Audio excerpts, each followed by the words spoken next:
All right, we are live. Hello, good afternoon, and welcome back to the Law Entrance YouTube channel. My name is Govind Singh, and we are back with another Hindu analysis session. Today is 26th of December. I hope you all had a fun Christmas and are looking forward to your New Year celebrations as well. Let's begin with today's class. The agenda is pretty simple. We have an overview of the newspaper first, identify the important topics, and then discuss three, four important topics in a bit more detail. If I am clearly audible and visible, I would appreciate a yes in the chat box if everything is all right. Let's begin with our class.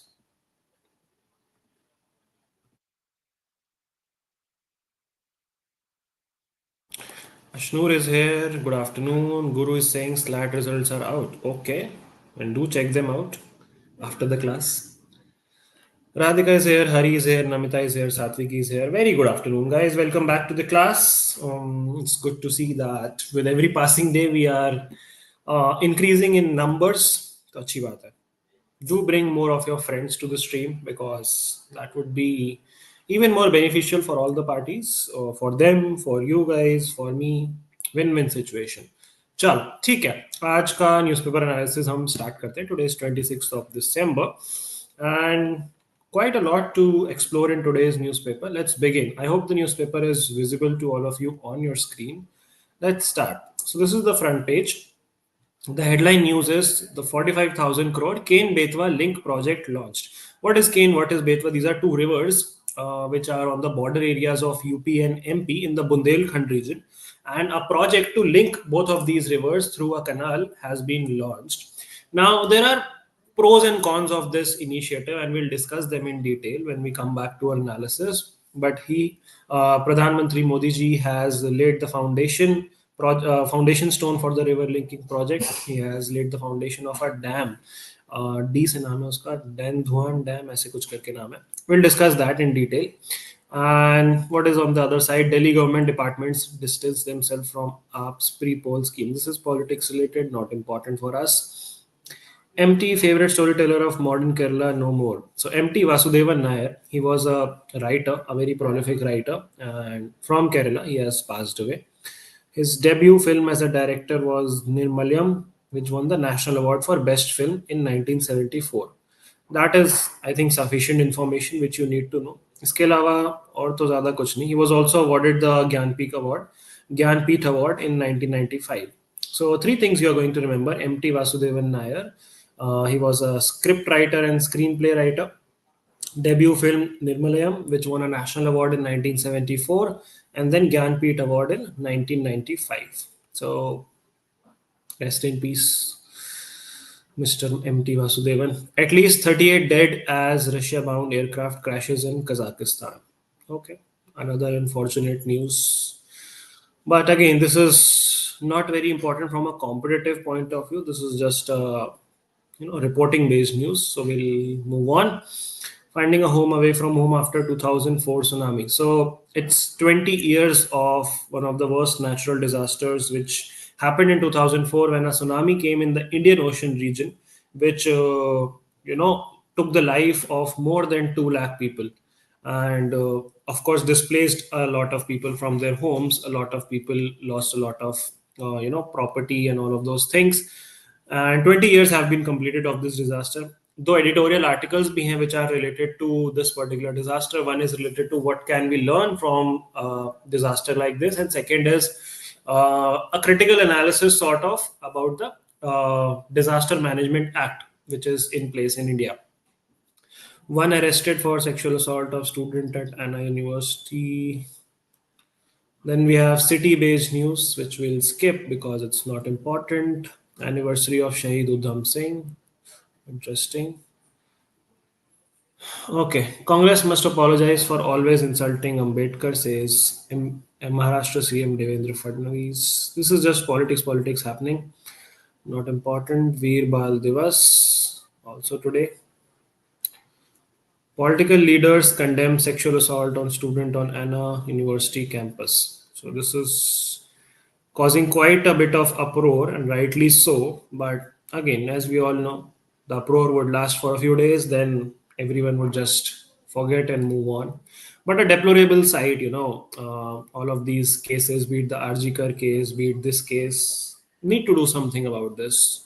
The government should take things seriously now. Not just the government, the citizens as well. Like, we should focus more on sensitization and making people better human beings for starters. Okay, moving on. Naidu meets PM in Delhi, seeks financial aid from Center for Amravati Polavaram projects. All right. So they have gathered at the place where they are offering tributes to former Prime Minister Atal Bihari Vajpayee on his 100th birth anniversary. So multiple things today, multiple sort of anniversaries or commemorations today on 26th of December. Atal Bihari Vajpayee was one of the prime ministers of India during the late 1990s and early 2000s. I hope most of you know that.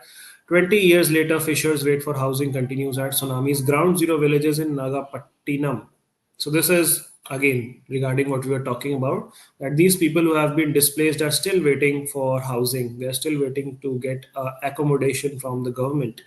Stampede at Cinema Hall, actor others to contribute 2 crore to family of victims. This is the Allu Arjun Wali news, where Allu Arjun came to surprise the viewers, and then that caused a stampede where a few people lost their lives as well.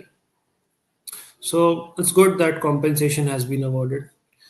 All right, moving on. Farmers to receive 401 per quintal, highest price. Okay, interesting.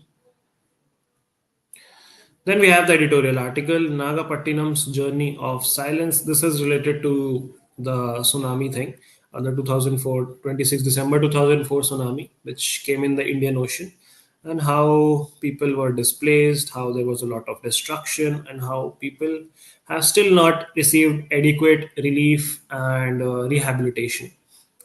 So we'll just quickly glance through this. Let's glance through the newspaper, then we'll come back to this. Then this article is about India and Kuwait's key partnership. This is in line with the recent visit by PM Modi to Kuwait. We were discussing this in, I think, 2 days ago in our Hindu analysis session. So, good, interesting article on that again. So we'll discuss this once more.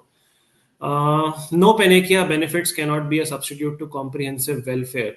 Now, this is talking about the direct benefit scheme, multiple schemes like the Ladki Bahin or the Ladli Behna, where the amount, the money is going directly into the bank accounts of beneficiaries. But can this benefit be a substitute to comprehensive welfare? They're saying no.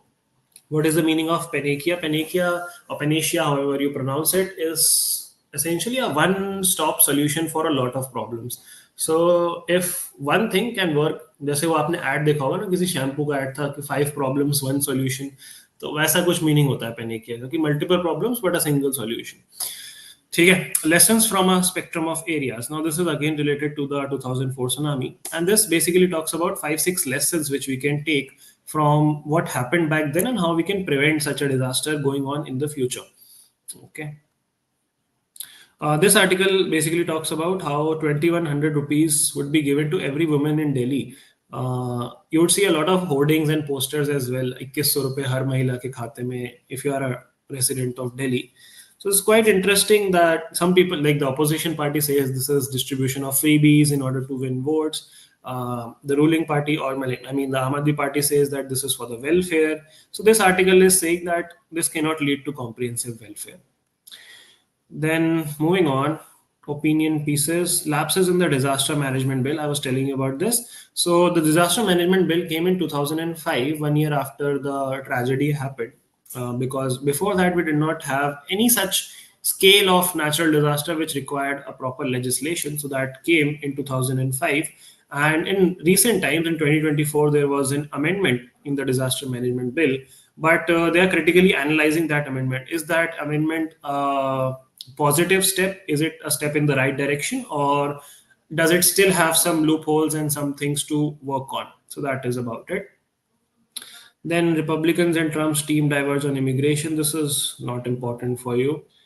Moving on, US and China renew S&T agreement, science and technology agreement, basically. Also not very important for us, but interesting to read. So we'll just read the gist of this. US and China renewed their agreement on cooperation in science and technology for 5 years, with new amendment addressing researcher safety and data reciprocity. The agreement catalyzed China's rise from a junior partner in 1979 to the formidable global competitor in science and technology, marked by R&D, spending, student exchange, research output. While Trump administration might scrutinize the agreement closely, it recognizes the importance of maintaining cooperation with China, particularly to monitor China's technological advancement. So that is basically what it's about. They would be sharing technology and yeah, working together, collaborating. Okay. What is Australia's online safety amendment about? So, this is also interesting. This amendment is about asking the social media apps to not let people, or let's say children, less than 16 years of age to make an account on these social media platforms like Twitter, Facebook, Instagram, TikTok, and so on. So for that, they are bringing an amendment, and if the companies are found to be in violation of this particular law, there are huge penalties for them. So how will ARSMPs ensure compliance with the new age restrictions? What are ARSMPs? Age restricted social media platforms. That is ARSMPs. Uh, what is the new law about? The objective of the amendment, a new part 4A, is social media minimum age inserted in Australia's existing Online Safety Act to reduce the risk of harm to age restricted users from certain kinds of social media platforms. An Australian who has not reached 16 years of age. So ARSMP affected by the proposed amendment would cover what? An electronic service which enables online social interaction between two or more end users and allows them to post material on the services. So they have clarified that this would include TikTok, Facebook, Snapchat, Reddit, Instagram, X, among others. How will the ban be implemented? It imposes that the providers of ARSMPs must take reasonable steps to make sure that people are complying with the age requirement. Failing this would result in maximum civic penalty of $49.5 million, which is a huge amount. However, what is meant by reasonable steps is not defined in the bill. It shall be the duty of e-safety commissioner to formulate guidelines for the reasonable steps. Then the proposed restriction will be implemented 12 months after it is enforced. So they are saying that the restriction will not take place either earlier than 12 months after the proposed day of enforcement. And stakeholders will be consulted. Government's age assurance trial will guide the industry, and they would decide what is reasonable and consistent with minimum age obligation. The law does not otherwise place any obligation on these companies to prohibit people under 16 from accessing content. There is no civic penalty for parents who provide access to these platforms for children under 16. Now, why are there privacy concerns? What are the privacy concerns? Privacy concerns related to collection of data, storage of data, usage of data. With regards to privacy concerns, the proposed law will establish obligations where entity holds personal information about an individual that was collected for purpose of taking reasonable steps. So basically यही है कि students को and children को रोकना है social media से because they believe that this is harmful for their mental health and multiple other risk. They are saying that a blanket ban to prohibit children is not considered to be a good solution. And some researchers are saying that a ban is too blunt an instrument to address risk. That means this would not really be effective in curbing students or curbing children from accessing these platforms. They would find loopholes, they would find other ways. But yeah, that is what the amendment is all about. Then surveillance reform is the need of the hour. Proposed legislation. This is not that important. This is US based legislation. Key surveillance. This is related to all of your Pegasus controversy and how phones can be, put under surveillance and they can be tracked and monitored by agencies. So it's a related article. A threat to press freedom. That is what it's addressing, but not that important for us. India में अगर आप बात करो Indian context में, तो there is no sort of digital data protection legislation as of now. A bill has come, but it has not been enforced yet. And we have had multiple, case laws and cases. For example, the Keshwan and Bharti case, which established the right to privacy, also established the right to be forgotten. Multiple things have happened. Indian jurisprudence as well. IT Act of 2000 governs our data privacy regulation. But वही है कि this talks about how we need to look at surveillance in the regime of data privacy. Then moving on, we have center yet to formally scrap FMR with Myanmar. So what is FMR? FMR is free movement regime, free movement across the border with Myanmar. So recently there were talks that we would be stopping free movement with Myanmar because of the tensions in Myanmar region, whatever is happening in their internal disturbances in the country, and due to that there is also an influx of miscreants कह लो या फिर terrorists तो नहीं बोलूंगा मैं, militants कह लो या फिर intruders कह लो, people who are coming and going illegally or have ill intentions. So उनका movement रोकने के लिए they are planning to scrap the free movement regime with Myanmar, but अभी formally scrap नहीं किया. That is what the article is telling you. Multiple states के साथ Myanmar boundary share करता है, मोस्टली नॉर्थ ईस्टर्न स्टेट्स के साथ. यहाँ पे कहीं ना कहीं लिखा होगा ये रहा. The Assam Rifles is the primary force guarding this border, 1643 kilometer border with Myanmar along the states of Arunachal Pradesh, which shares the longest border, then Nagaland, Manipur, and Mizoram. So new rules are going for entry into India from Myanmar. Individuals will have to report at the designated border crossing and fill a form. So अब free movement नहीं रहेगा, restricted रहेगा, checking होगी. And biometrics वगैरह भी ये लोग install कर रहे हैं. So this is interesting. Okay, what else do we have? Salman Rushdie's Satanic Verses available in India. I think in some other class I was talking about how this book is banned in India, and now this is a news that this is available in India. 36 years after Rajiv Gandhi government banned the work. So this book is regarding the life of Prophet Muhammad, and some people found it objectionable and blasphemous to the Muslim community. So it was banned by the Rajiv Gandhi government back then in the 1980s, but now it has become available in India. Okay, moving on. India, Saudi Arabia explore joint ventures in defense sector. All right, interesting. PM to distribute 58 lakh property cards to provide record of rights. So this is related to maintaining a record of properties, mostly in the villages, mostly in the rural sector, and this would make the record keeping more uniform. Just a second, guys.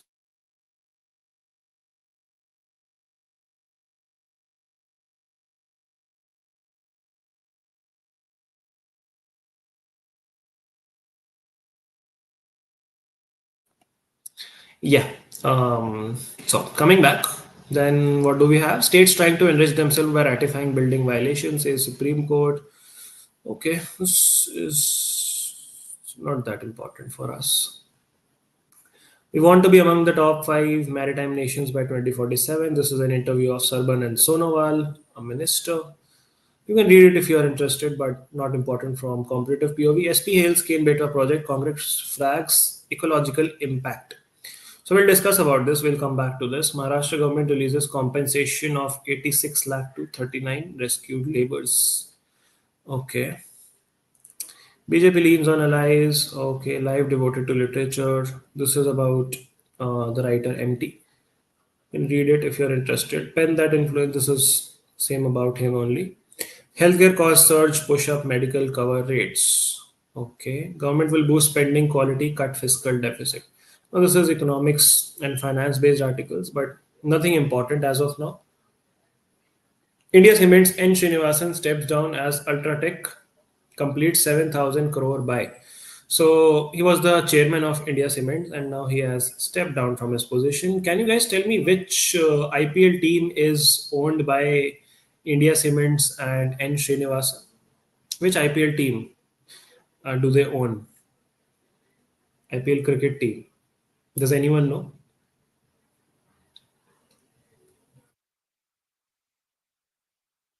Any guesses? No guesses.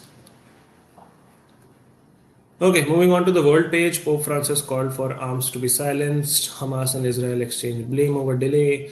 Cargo ship blast. Suriname director Desi Butters convicted for murder. Dead at 79. Goal of uprising was not to hold one election, says Yunus government official. So Mohammad Yunus is the current interim leader of Bangladesh, and they have recently called for extradition of Sheikh Hasina as well. So they are saying that we did not displace the government just to hold one election. Japan raises serious concern over China's military buildup. Okay. Then do we have anything interesting here? Not really. India needs to step up. This is Okay, Haryana new nursery for India's champion women shuttlers.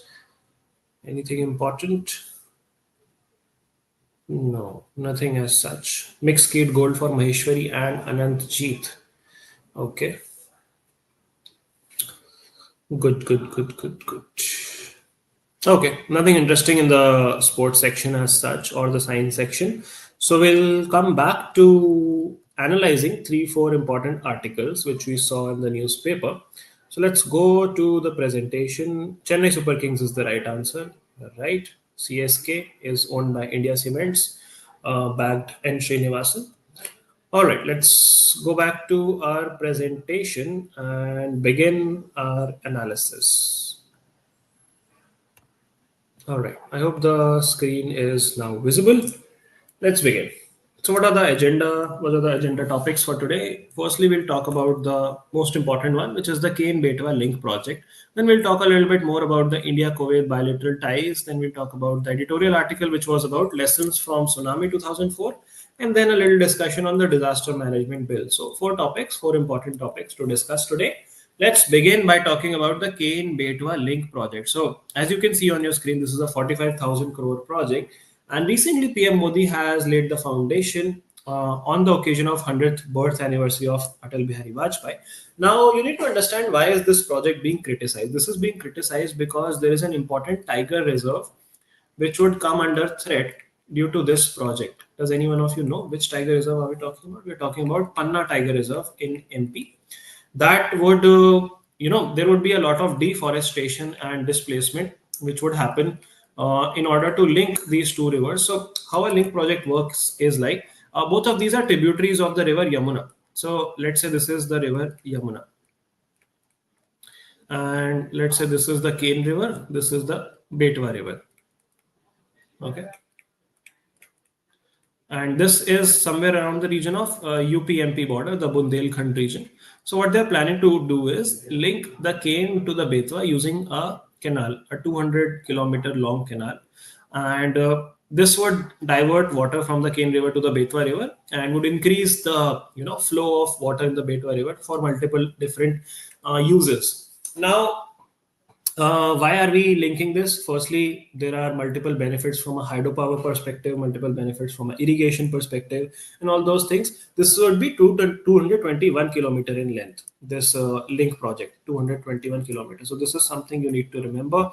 This also includes a 2-kilometer tunnel included in this 221 kilometer link project. इसके अलावा you need to know that this is the first project under the National Perspective Plan for Interlinking of Rivers. So there is an initiative called the National Perspective Plan, which has talks about linking 14 different river projects, and this is the first one of those 14. So a new initiative which makes it even more important. So this plan has 16 projects, 16 different components. In short, this is called the KBLP, the Kane Betwa Link project. So we'll address it now as KBLP. So KBLP has 16 components which would be completed in two different phases. Phase 1 would involve building a dam, Dodhan Dam है उसका नाम, Dodhan Dam, and this is the dam whose foundation stone has been laid today by PM Modi, yesterday, sorry. And this Dodhan Dam would be completed in phase 1. Uske baad multiple tunnels would be formed, and uske baad powerhouses would be formed. Then in the phase 2, they would build another dam which is called the Lower Or Dam. They would also build a Bina Complex project and a barrage. इतनी ज़्यादा technical details में आपको जाने की जरूरत नहीं है, but I'm just telling you for your information. Now, this particular dam would be around 2,000 meter long. Out of this, 1,200 something meters would be below the earth, and 798 would be concrete structure above the earth. The height of the dam would be 77 meters. Again, not important figures, but just for information. Now, in order to make this project a reality, a MOU has been signed between Ministry of Jal Shakti and the governments of UP and MP. So, Ministry of Jal Shakti is the central ministry which takes care of these hydropower projects and river linking projects, and they have signed an MOU with the government of UP and MP, Uttar Pradesh and Madhya Pradesh, to carry forward this project As I told you, the project lies in Bundelkhand region, which spreads across approximately 13 districts of MP and UP. And now coming back to why is this under so much scrutiny? Because this would, as I said, involve large-scale deforestation of the Panna National Tiger Reserve, the Panna National Park, and multiple studies have also been done by different IITs. IIT Bombay scientists have said that this would also lead to deficit in rainfall in that particular region by 12%. So it has an environmental impact, this has an ecological impact, this has an impact on the biodiversity of that region, and that is why this is being protested for against by the Congress party, the opposition party. And yeah, that's pretty much about it. This would involve around 98 square kilometer of Panna tiger reserve का territory being submerged. सो इतनी territory जो है पन्ना tiger reserve की would go for this construction of canal, and इससे approximately 2 to 3 million trees would be also displaced, uprooted कह लो या deforestation कह लो. So that is a huge number, and that is what makes this project to be very controversial in nature, क्योंकि अभी तक किसी भी national park के core area में इतना हैवी इंफ्रास्ट्रक्चर प्रोजेक्ट नहीं बनाया गया. This is the first time that such a heavy infrastructural project is being made in the centre of a national park और going through the centre of a national park. And not just Panna National Park, there is also another animal site which is called the Cane Ghadial Sanctuary. Cane Ghadial Sanctuary. So Ghadials are sort of कह सकते हो आप देसी crocodiles. There's a species of crocodiles which is like smaller in size but are found in that Chambal region, the Cane Betwa region, and in marshy regions, right? So Cane Ghadial Sanctuary को भी ये affect करेगा, and this would have a detrimental effect on not just that but also vulture nesting sites which are in that sanctuary where vultures come to lay their eggs. So multiple, biodiversity related impacts due to this particular project, and a lot of not just animals but also a lot of humans and families would be displaced. क्योंकि अगर इतना बड़ा project linking project बनाना है तो बहुत सारा area लगेगा, and more than 5,000 families in the Chhatarpur district would be displaced. More than 1,400 families in the Panna district would be displaced due to the submergence and due to the acquisition which would happen, the land acquisition due to the project. So उसी वजह से there are multiple disputes about this particular project being a good thing or a bad thing. Cane and Betwa rivers के बारे में मैंने आपको बता दिया. Both of the rivers are tributaries of Yamuna. Both of them originate in MP. Ken river जो है वो यमुना को ज्वाइन करती है near Banda district of UP, and Betwa जो है यमुना को ज्वाइन करती है near Hamirpur district of UP. All of them are in the south western part of UP. ठीक है. बेटवा रिवर्स पे ऑलरेडी 3 डैम्स हैं which are called the Rajghat, Paricha and Matatila. Rajghat, Paricha and Matatila dams on the Betwa river already exist. Now we are diverting more water from the Cane river to the Betwa river so that these particular projects can benefit from this. And the Cane river है वो pass करती है through the Panna Tiger Reserve, and that is why this is becoming controversial. So that is about this particular topic. I think we have discussed this quite extensively, and this is clear to everyone what are the repercussions of the Cane Betwa link project. Now coming back to India Kuwait, now we were discussing that PM Modi visited the country of Kuwait and had multiple defense related cooperation ties, multiple security related bilateral agreements. But why is this important for us? First of all, this was the first visit by an Indian PM to the country of Kuwait since 1981. So 1981 के बाद से कोई भी prime minister जो है Kuwait नहीं गया था. So that becomes important because Kuwait is an important oil producing country, a member of the GCC, which is the Gulf Cooperation Council. Majority of the countries in the Gulf Cooperation Council are the ones which have your maximum supplies of crude oil. So India को approximately 3% crude oil जो है Kuwait से मिलता है. So 3% of our crude oil capacity is being fulfilled by Kuwait. And another reason is that we share a lot of history with Kuwait. Approximately 500,000 Indians work in Kuwait, making it one of the largest expatriate community there. 500,000 समझते हो आप कितने होते हैं? 1 million मतलब 10 lakh. 5 lakh Indians are working in Kuwait. So that is a huge number, which makes it quite closely knit to India.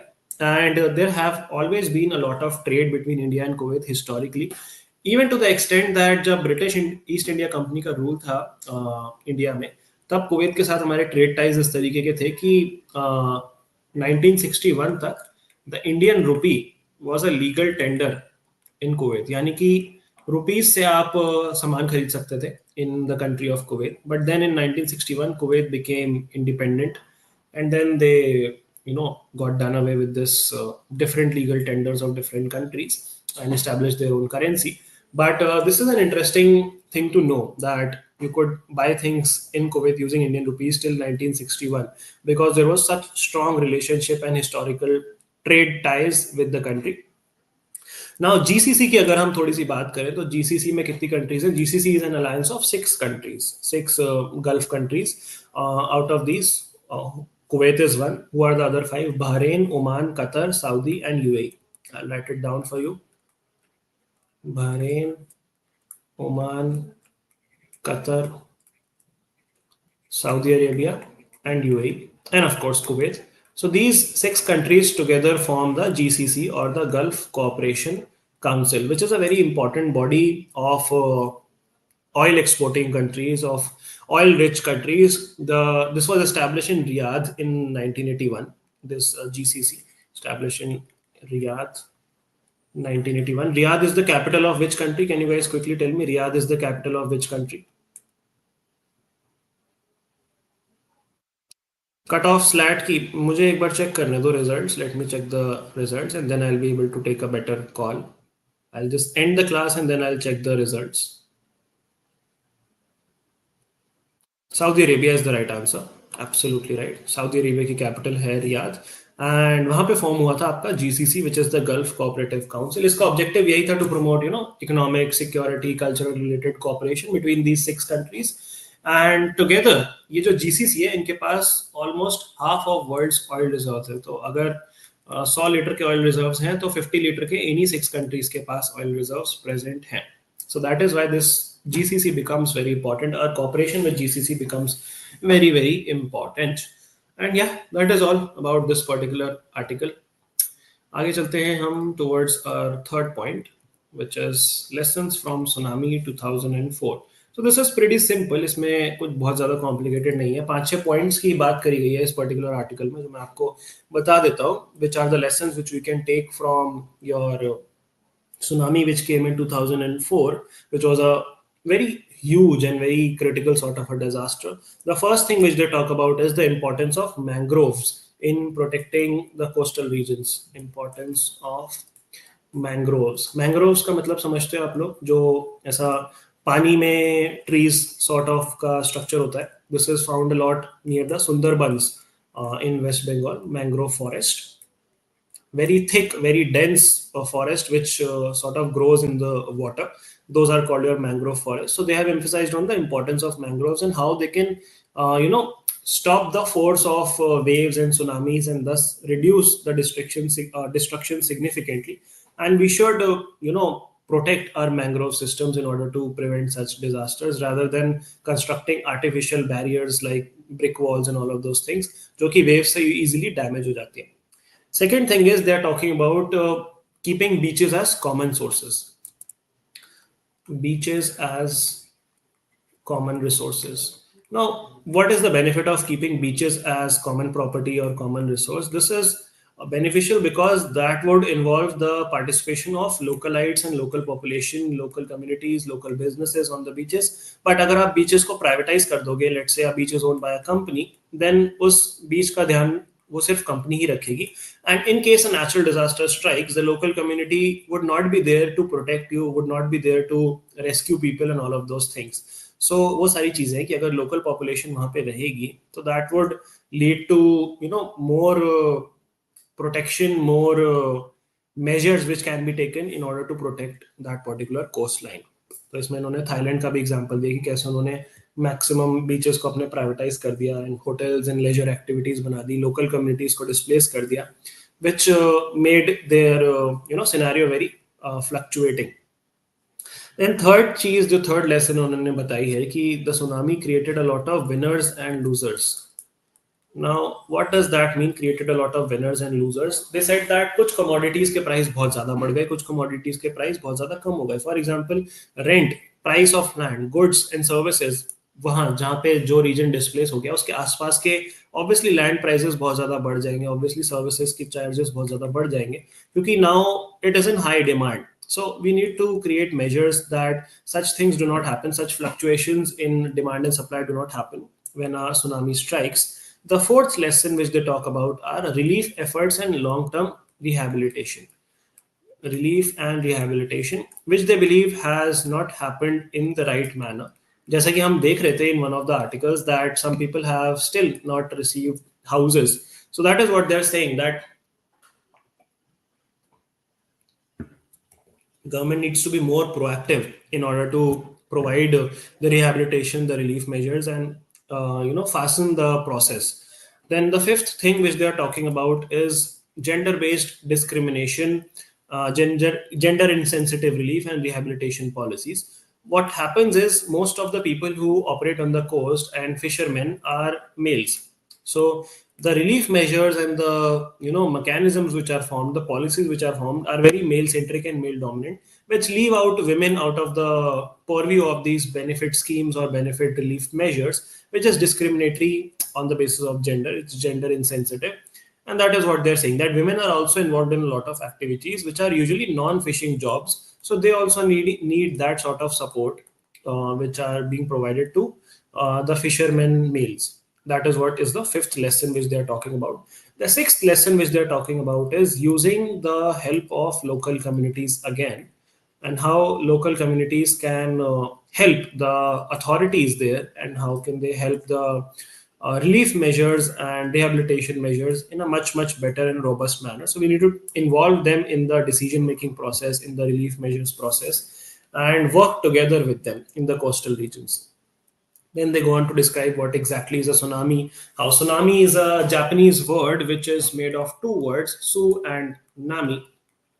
So su means harbor, harbor, coast, and nami means waves. So that is what makes a tsunami, where earthquake related activities, where tectonic plates shake in the bed of the ocean, which results in the rise of huge waves, which come rapidly towards the coast and then take away a lot of life and property. So जब 2004 Indian Ocean tsunami की हम बात करें तो it killed more than 2 lakh people across multiple countries, and of course it takes a lot of time to re-establish that population, re-establish those properties. So yeah, this is a very threatening sort of a disaster which has not just impacts on life and property but also on the environment. बहुत सारे animals, बहुत सारे plants, insects, natural resources are also destroyed due to this particular flooding. So that is what this article is about. The six lessons which we can learn from the tsunami. Now, lastly, talking about the Disaster Management Bill of 2005 and the recent amendment of 2024 in the Disaster Management Bill. What are the shortcomings in that particular bill? We have talked a little bit about that in this particular article.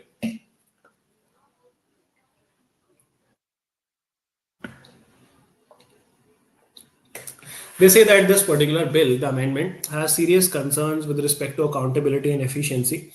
The first thing which they address is this uses keywords like monitor and guideline instead of keywords like supervision and direction. What that tells you is that they are trying to exercise a lot of control over the local community and the local government, that these would be the guidelines which you have to follow. We would be monitoring you. Instead of cooperating with them, instead of working together with the local governments, local agencies, local communities. So that is one thing. The second thing which they are, so I'll write this down. First thing is words, non-cooperative sort of आप कह सकते हो language, not words, non-cooperative language of the amendment, which does not seem to be made with an intention of cooperating with the local community. Secondly, the bill defines terms like hazard, resilience, vulnerability, but these are very mechanical definitions. These do not, again, acknowledge the role of local government, role of NGOs, role of panchayats, role of local communities, role of villagers in, resolving a disaster and how to approach a disaster. So, ये जो definitions हैं, words like hazard, resilience, vulnerability, these are very sort of bookish and mechanical in nature without incorporating a holistic and comprehensive definition. उसके बाद ये examples देते हैं different cyclones के कि how local communities were the first to respond to them even before the disaster management authorities and the district authorities came to rescue. They gave example of cyclone Aila, which came in 2009 in the Sundarbans. Then they also give you the example of 2013 Kedarnath flash floods, which led to a lot of destruction. They also give you an example of 2018 floods in Kerala. And they say that the before the National Disaster Response Force or the Coast Guards could even reach the victims, the fishermen or the villagers came to rescue the people. And therefore, you should make them more involved in the new legislation. You should emphasize their role in the new legislation. उसके अलावा this also talks about accountability. There are questions of accountability, that how relief and loan repayments would work around. So they have not really focused a lot on loan repayments for people who have received, let's say, loans for relief measures. So that part has been completely omitted. It is not present, that how the disaster relief loan repayment relief sort of thing would work out. Then there is very less discussion on how cooperation would happen between the state governments, the central government, and the local government. So there is not a lot of cohesion between the three stages of governments in the new Amendment Act. That is another thing which they have not really explored a lot. And then lastly, this bill forms a new authority, an authority called Urban Disaster Management Authority under Section 41. Urban Disaster Management Authority. And the author here is questioning that there was no such need of establishing a new authority, which is not even required. There is no description as to what would be the role, what would be the need of this particular authority, and how would this operate in tandem with what is existing. So yeah, that another thing which they have addressed in this particular article is the lack of measures for how to rehabilitate or how to relocate other species. So they have said that the legislation, the amendment is very speciesist in nature. So जैसे racist होता है वैसे species, that it just talks about humans, does not talk about what would happen to animals, what would happen to plant life, what would happen to biodiversity, what are their plans to restore or rescue animals and plant life. वैसा कुछ भी discuss नहीं हुआ है in the Amendment Act. And lastly, there is not a lot of discussion on how to deal with pandemics or zoonotic or epizootic diseases, and there's no framework for dealing with diseases which can be spread through a certain bacteria or a virus. And एक और चीज जो इसमें missing है is how we would cooperate with the regional groupings like SARC, BIMSTEC and BRICS. So ये जो different regional cooperation groups हैं उनके साथ हम कैसे collaborate कर सकते हैं वो भी missing है in this particular Disaster Management Act amendment of 2024. So this act basically talks about what are the responsibilities of the National Disaster Management Authority, NDMA, which is the topmost nodal agency to implement this particular act. Disaster Management Act की अगर हम बात करें तो this came into being in 2005 after the 2004 tsunami, and अभी recently 2024 वाला इसमें amendment हुआ है जिसमें ये सारे loopholes हैं जो हमने अभी discuss किए. And yeah, that pretty much brings us to the end of today's analysis session. We have discussed all the 4 topics in detail. I hope there are no doubts about them. Expected cut off और पुणे मुझे जाके check तो करने दो लोगों के क्या result आए हैं, मेरा क्या रिजल्ट आया है. Let me just go back and check and then probably I'll release a short video or will come out live as well to talk about SLAT results. ठीक है, till then stay tuned to the channel, and yeah, that's all for my side for today. I'll meet you in tomorrow's analysis session. Till then, take care, keep learning, keep preparing. Signing off. Bye bye guys.